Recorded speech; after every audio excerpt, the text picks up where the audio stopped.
Welcome to Bad Gear, the show about the world's most hated audio tools. One of the main advantages of being a hardware-loving luddite is that we are so far behind in innovation and musical mass appeal that we have become immune to what's going on in the real world. Today, however, we are going to talk about pigments. While Arturia's hardware synths can be considered yet another form of occupational therapy for folks like us, this seemingly omnipotent software instrument is widely regarded as the real deal, the sound of the 2020s and the first plugin to actually sound better than top-of-the-line hardware. Nah. At the first glance, Pigments is ticking all the "is this the Iridium/Hydrosynth killer" clickbait thumbnail boxes. A relentlessly over-optimized and color-coded on-screen UI.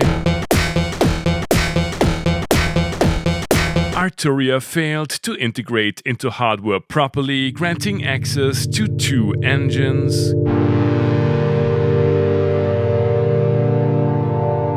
covering most bases from VA with basic FM and serum-crushing wavetables, to a versatile sample oscillator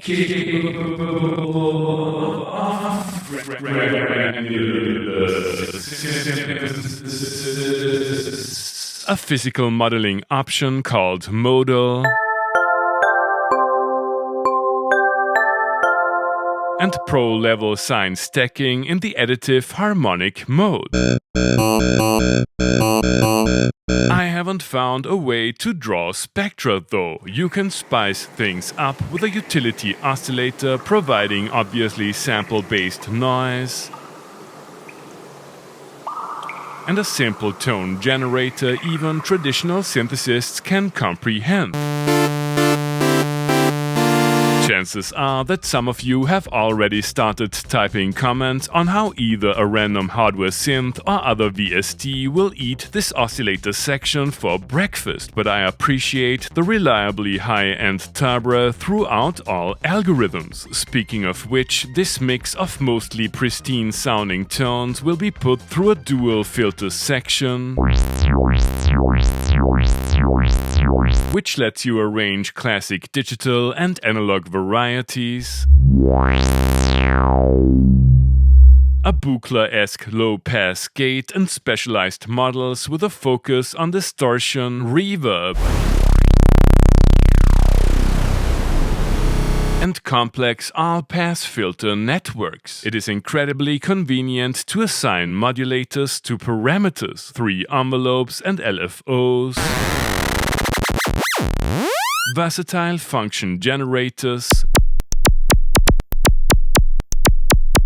randomizers, and a combinator section I have yet to fully understand allow you to implement Eurorec-defying crimes against musicality faster than Colin Benders can repair his rig on stage. All this is topped off with the usual modulations for people who can actually play, and 4 macros for the preset-loving demographic. Feel free to add great-sounding FX ranging from classic modulation, more than decent reverb and delay, cheat with a built-in shimmer, or relive your 2010s EDM career that never really took off with a multi-band compressor, the Arpeggiator and step sequencer are easy to use, and you can set the latter to autopilot with easily accessible generative functionality. It goes without saying that the user experience is streamlined like an upscale haute cuisine event. The presets are taste and plentiful,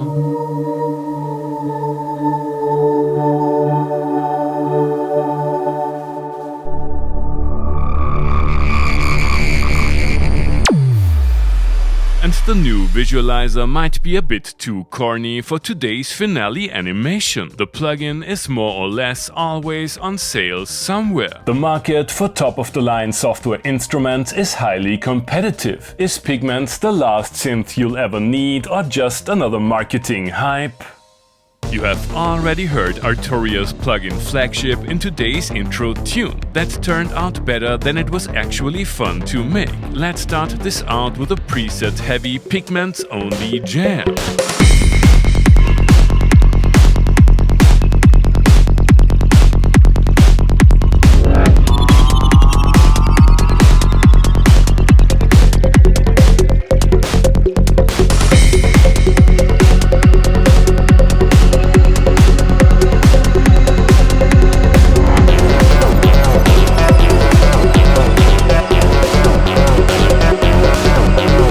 Interesting. Pigments tries to combine the punch of a Waldorf with virus-like depth and serum-inspired versatility. Depending on your age and preferred genre, you might still prefer one of the latter though. I do. A lot of nuance was lost in the rapid-fire 140 BPM patterns of the last jam. Time to give it a little more air to breathe and add an emotional support drum machine.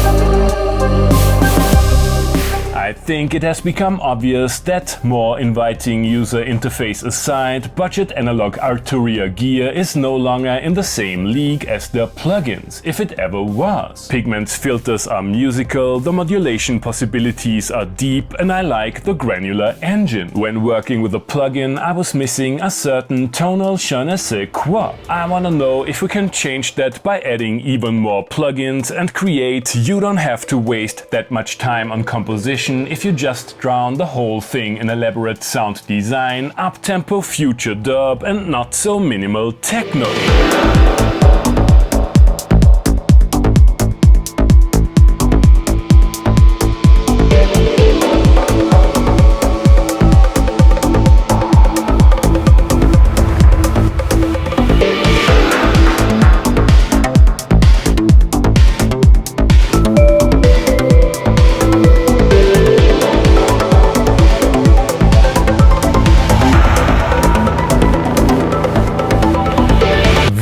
To me, a technology agnostic, all electronic musical instruments are inherently bad. Pigments, however, tries to make my job as hard as possible. Powerful synthesis engines, elegant yet functional design, and it is, at least as long as you're not using a pre-2020 Abacus, surprisingly CPU efficient. That being said, my inner audio traditionalist is missing some kind of character or personality. Working with Pigments is always smooth, super predictable, and although it comes with plenty of dirt and chaos-inducing gimmicks, the results remain too well-behaved for my taste. Given the fact that Arturia is offering a dedicated range of spouse-friendly plugin hosts, all this can't be boiled down to a software versus hardware debate, but if they want to win over synth nerds my age and up, they definitely need to come up with something better than a thermostat UI. Thanks for watching and see you next time.